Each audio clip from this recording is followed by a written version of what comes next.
I'm Stephenie Zamora, and I am so excited because today we have Rosh with us. And Rosh is the creator of the Blind Cafe. And we actually did a interview around this several years ago. We were just talking about that before we started recording. And I have always loved what he's created. And so I'm so excited to have him here for the Break Out of Your Business Box podcast series. So Rosh, thank you for being here. Thank you. It's good to be here. Yeah. Do you want to just take a moment to share more about you and what you do? Sure. So a number of years ago when I was traveling through Europe in Reykjavik, Iceland, I happened to stumble upon a cafe in the dark that they had set up. And it was a temporary cafe that they had set up for Disabilities Awareness Week. And you could go inside and have coffee and pastries, and it was all 100% dark, and the waiters were blind. Yeah. I just happened to kind of fall on it. I was on tour as a songwriter. I play guitar and sing. I got a band, Rosh and the Blind Cafe Orchestra. And so I had this really amazing experience going into the dark and engaging with all these people without my visual conditioning or without knowing what they look like. I didn't know if they were tall, black, white, short, in a wheelchair, or blind. And I had to rely on my senses and my personality and other people's personalities in order to get to know them. And I thought, wow, this would be a really amazing social change agent. Like, how could I use this to help people come together in community? Because one of the things that as an artist I realized was that I do want to create songs and write music and perform it and release records and share it, but I need to use that music as a way to help build community. So that was 2007, and about 3 years later, I was in a diversity course at Naropa University, which is a small Tibetan Buddhist college in Boulder, Colorado. And I happened to share with the room about this cafe in the dark that I went to, and how I had the idea of starting one of these, or just doing one for fun, to see what happened as an experiment. And I called it the Blind Cafe. And the premise was that I was going to make an event that was all 100% in the dark. And myself and my band, which is guitar, vocals, and a string quartet, and a female singer, would perform in the dark. And I had another friend who was a chef. And there was a blind woman in this class who I kind of shared my idea, and she was like, "Rosh, you got to do this. It's a really great idea. Really encourage you to do it." And I was like, "Okay, cool. So let's do it." And so she turned me on to a guy named Rick Haymond. And Rick is one of our blind keynote speakers that travels with us now all around the country. And I said to Rick, I'm like, Marcus, my friend, he's a chef. He's going to do the food. I can help organize it. I've got somebody to help us make it dark. My band can play. Do you want to do anything around blindness? And he was also a spoken word artist. He's like, yeah, I'd love to do a poem, and we can do a discussion around blindness in the dark and see what happens. And so we did it. And that was in 2010 in February. And it was 2 nights, and we sold out with a huge wait list. And at that time, we were all just volunteering. We just did it for fun. We gave the money that we did bring in, we gave it to a local guide dog puppy raising group, which is pretty cool because we have puppies that are our gigs. Yeah. So that's kind of how we got started. And then people wanted to do it a month later, and then people started writing me from all over the country asking me to bring this event to their city. So I hitchhiked to Portland and lived there and established the community and the Blind Cafe there, and then eventually Austin and San Francisco and Portland and Salt Lake City and Dallas, and now we're just about to explode right now. We've done corporate gigs, Columbine High School in Colorado. Actually, the principal called me up and asked me if we come do a whole social change experience for their students, which they loved it so much. Students said it was the best thing they've ever experienced in high school. And it's now a tradition every year at Columbine High School, which is crazy. Wow. And but they have a real tight-knit community after the tragedies from 1999. So yeah, short, I started this event, and it kind of started taking a life of its own. And it's been this amazing journey. We've had over 15,000 people in the dark. And the event, the event itself is essentially 100 people in a pitch dark room breaking bread together at large tables, surrounded by dark chocolate and wine. And we have puppies, little guide dog puppies. And my friends who are blind and myself facilitate this experience in the dark. We use a Tibetan singing bowl to help bring awareness and teach people how to participate in active listening. And then we have a whole music concert in the dark where I perform guitar and sing with a quartet and a female singer. It's quite epic. It's very powerful. Yeah. Yeah, so that's awesome. a little intro on it anyways. You're going forever, but awesome. And so I know that you had some kind of a reference point from the original cafe that you went to, but what were some of the obstacles you came up against creating this? Because I've never heard of anything else like it. So I imagine that it was kind of like, just kind of feeling your way through it. But what were some of the obstacles or pushback that you might have faced? Well, I would say, I guess there's been a lot of walls or obstacles to climb over the years. But the first one was to figure out how to do the Blind Cafe over and over again and make it sustainable. Yeah. So in the beginning, everybody was volunteering, and then after, working my ass off for like a month and not having worked somewhere else and not having money, I was like, how do I do this?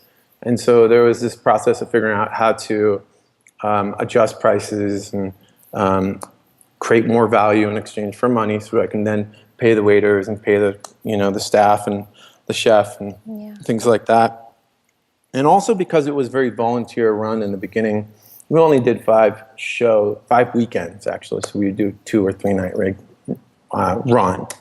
But we did 5 weekends that first year, so it's easy to get people to come volunteer and help out because they're just excited to come be part of it, and it's not like you're asking them to do it twice a month. And then as the years, the popularity and people started asking more, and I started to turn it into a real business and also meet some of the demand, I started to bring people on a little bit more consistently. So there's definitely figuring out how to balance the budget.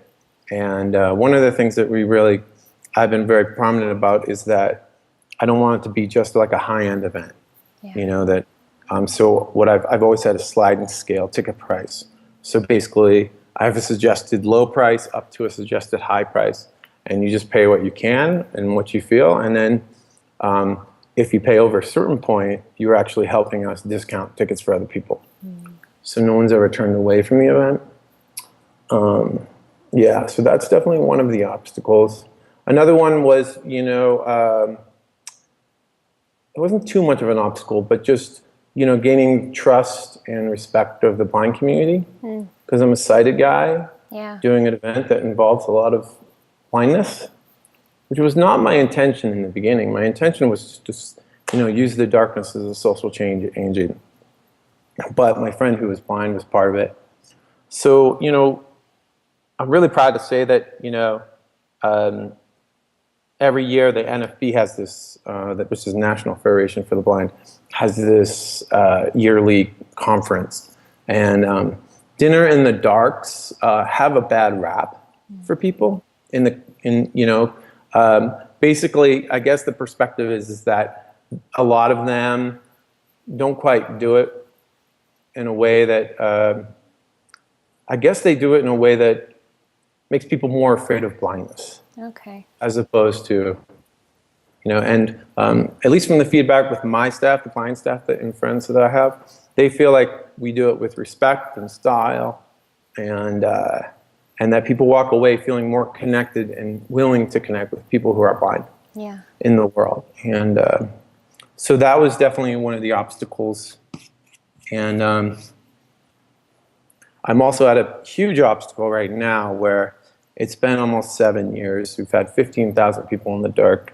I have way more demand than I can handle, and I cannot handle the day-to-day business stuff anymore and consistently deliver like a really high-quality event. I'm getting burnt out.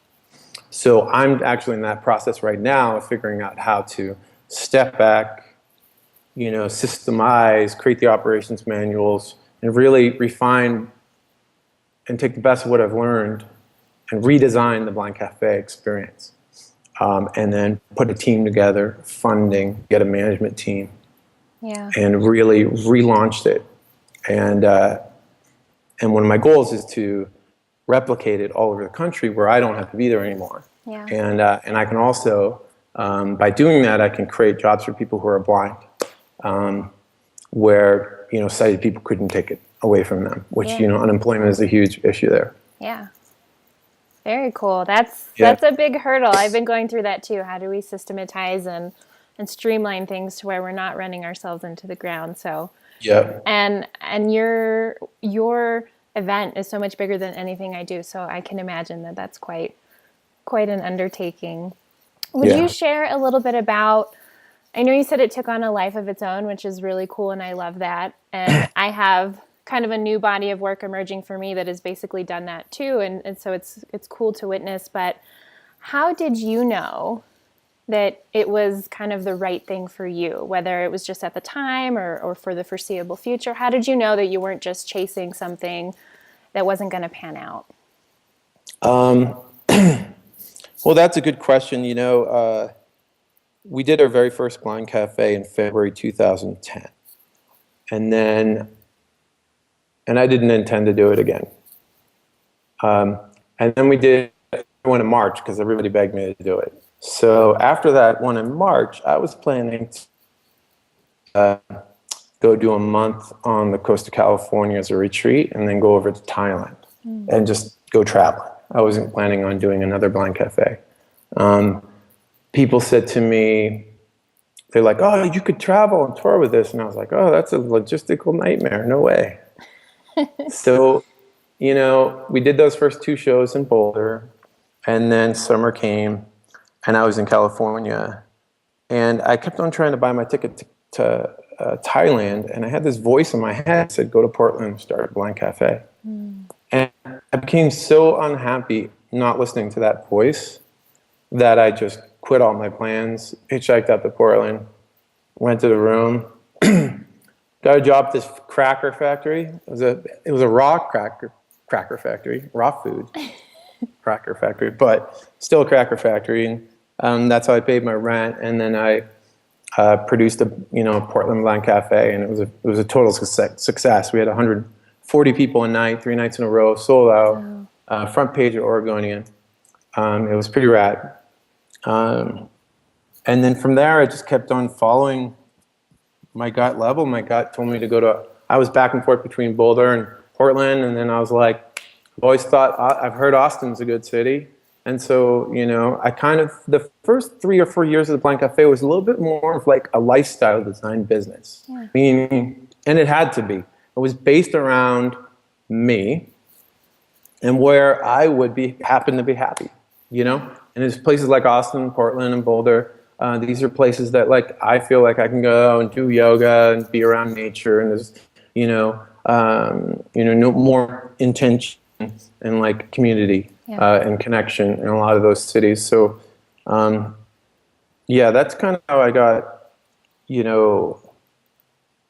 going. But there's definitely times where I was in a new city. I didn't have any friends. I didn't know. I was like, what am I doing? Because I had a real close crew of friends here in Boulder, Colorado, that after a couple of years of traveling so much, I kind of lost touch. Yeah. Everybody moved on, and about 2-3 years later, I kind of woke up and I was like, whoa, I feel so ungrounded. I don't have any community in one place. So that's been one of the biggest challenges for me, is the isolation of being an entrepreneur just by itself. Yeah. Going to the coffee shop or being by yourself all day. And that's why I want to move beyond that into a team. And I also can't grow unless I have a team as well. But so that's the experience that I've had so far. Yeah, very cool. And would you just share with everyone, so regardless of what it is, someone who's trying to create something that's unique or different or doesn't follow a blueprint or a map, what's the biggest piece of advice you would have for them? I would say, especially in the beginning, is just like take a bunch of action. Just act. Just start doing. Because I think that there's this like, for me anyways, if I think about something too much, I'll psych myself out. Yeah. You know? So it's better not to even have a map sometimes. Sometimes you just need to start going. And Yeah. momentum, then you can kind of start to recalculate and strategize. But if you're trying to get yourself going and you're having some head, you just pick one. We lost Rosh, but I think he left us with some really good feedback around just taking action. I know for me that has been a huge part of getting clarity around what exactly am I building if I'm not building something that someone else has already created who has a map that I can follow. So I just want to say a huge thank you to Rosh. I so appreciate you being here. And all of you can check out Rosh in the Blind Cafe at theblindcafe.com.